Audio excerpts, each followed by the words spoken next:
final take, which will be on David Benavidez and Zurdo Ramirez. They are set to fight on pay-per-view tomorrow evening for the Cruiserweight Championship of the World. David Benavidez moving up officially about 25 pounds to challenge Zurdo. And these guys have a long-standing history of sparring. And they say it was like pay-per-view level work in the sparring sessions for all of them rounds. Said they didn't spar hundreds of rounds. So these gentlemen are very familiar. And another thing that stands out about all those rounds of sparring is they clearly can take each other's punch. Yeah.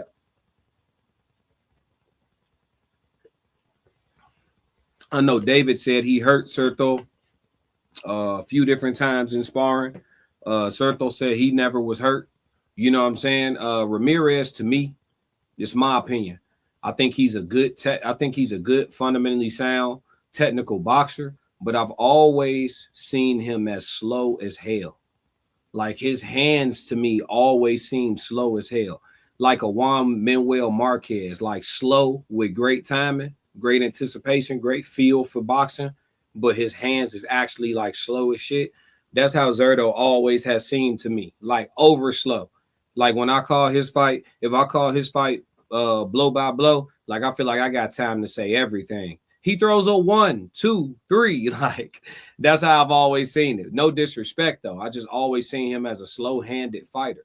Shout out to Uncle Plug. What's going on? Unc 333. What's happening? Devo said, yeah. Timothy said Zurdo has never been close to being knocked out. So I doubt David will win by KO. Again, another one. If y'all want a safe ass parlay for this, well, we can't parlay these, but because they're not together. But I was gonna say, bet that all these fights that I'm talking about go to distance. Ain't none of these niggas knocking nobody out. David said he gonna go for the knockout against Ramirez.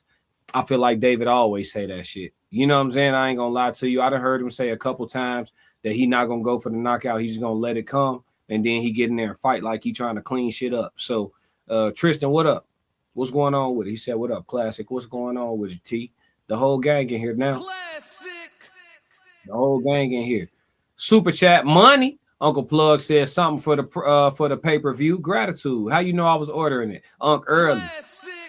He early. How you know I was ordering that joint? Yeah. That joint is on pay-per-view tomorrow. Anybody in the chat that want to kick in, the Cash App on the bottom of the screen, or you can super chat at the Classic Codes. My Classic Code Sports channel is not yet monetized, but we definitely on the way. See Breezy, what's going on with 333? Appreciate you, 333. What's going on? Yeah, so but how I see this fight going, this is the final take because they fighting tomorrow, so we can open up about this a little bit. But I honestly feel like David Speed is going to have him up on the cards. But I do feel like at the heavier weight, at 25 pounds, I don't think David Gas Tank going to be the same. Like what he accustomed to, I just don't know if he going to feel the same in round 7, 8, 9, 10 as he's used to feeling. David's, one of his greatest strengths is his conditioning, his combination punching, and his conditioning. So I feel like moving up to 200 pounds, and you only ever fought as heavy as like 175, I just don't know how he gonna feel down the back end of the fight. But I feel like he'll be up until the end. If he hits some type of fatigue wall or some type of conditioning block where he has to look or find or search for a second win, you know, I feel like that's when Zurdo, being a person who's been at cruiserweight for much longer, you know what I'm saying? I feel like he'll be the person that could walk some shit down. He not going to get a stoppage. I don't think David gets stopped. I don't think nobody getting stopped. But they going to throw leather for sure. David throws a lot of combinations. I feel like Zurdo, being a slower fighter with his great timing, he'll be able to catch David in between some shit. So we should see some heavy shots being landed. I think this fight will sound aesthetically, if you watch it at home and you able to turn them surround sound speakers up and listen to them shots, I think you're going to hear a lot of shit landing heavy. You know, landing hard. But these Mexican fighters, man, you know what I'm saying?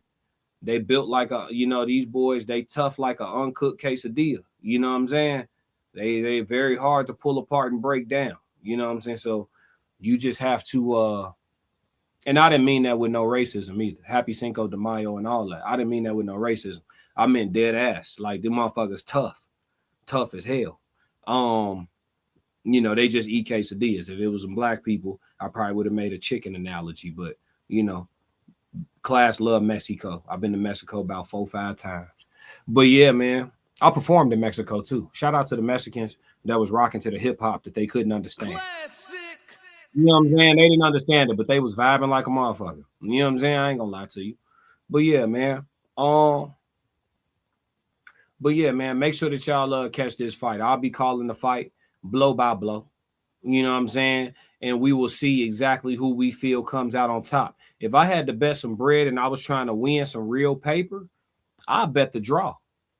Zurdo said, Zurdo Ramirez said that he got 2 fights left in his career. He said he chilling after 2 fights.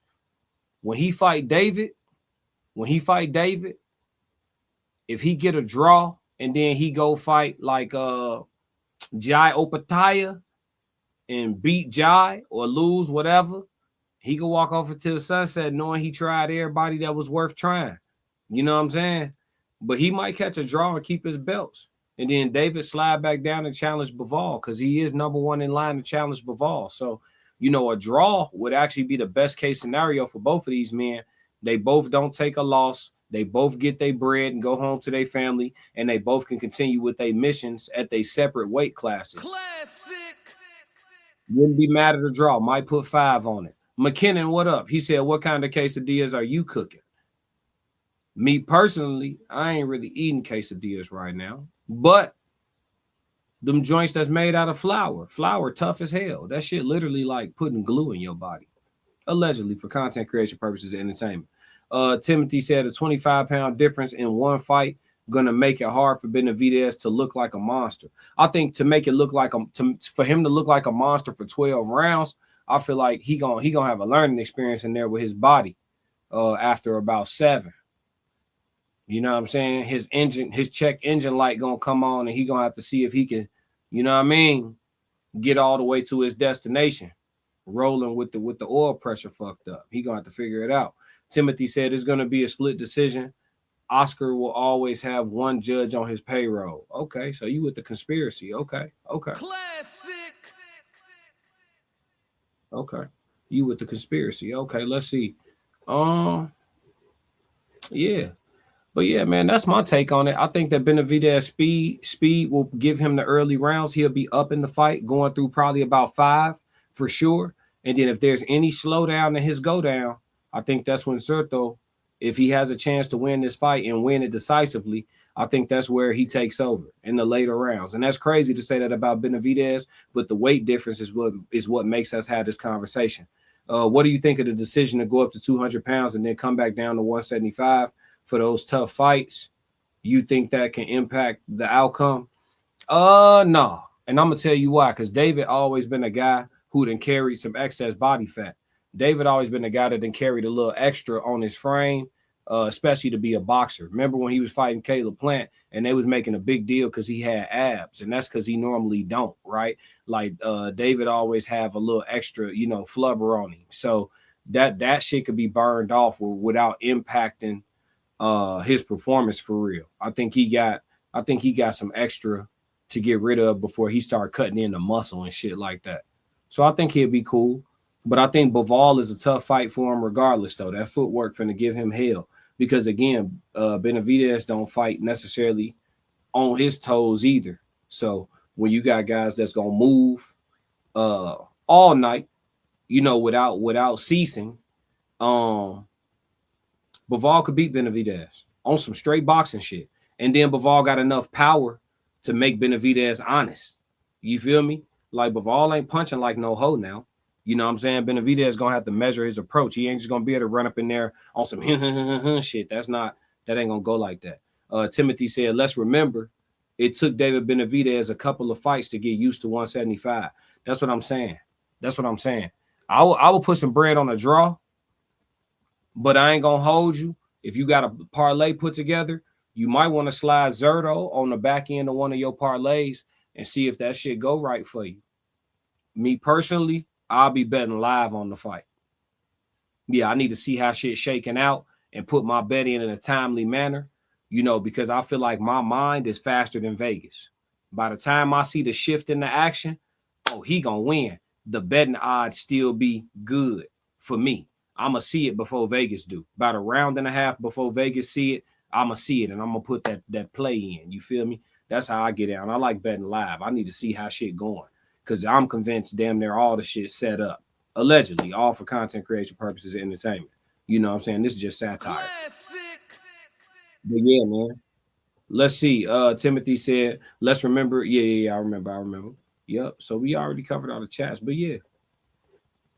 That's it on Benavidez and Zurdo, man. We gonna see how this shit shake out, man. Make sure y'all tap in with Classic Code Sports for the live fight call. Y'all can put them peoples on mute and listen to me, or you could do a combination of both. You know what I mean? And you know, just stay tapped in, man. I'm gonna call the fight as best as I can, and I'm looking forward to all the action.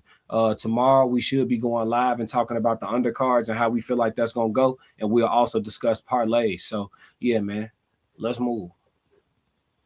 If you like what you just saw, support the channel. Make sure you subscribe, like, and jump in the comments. Talk to me so we could crack these codes. If you want to support the channel monetarily, go to my website and cop some merch, www.theclassiccodes.com.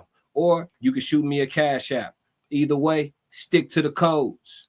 Classic codes, I ain't taking it slow. Forgive me, Lord, I woke up in that mode. Weathered the winters when left in the cold. Harden my heart and that harden the flow.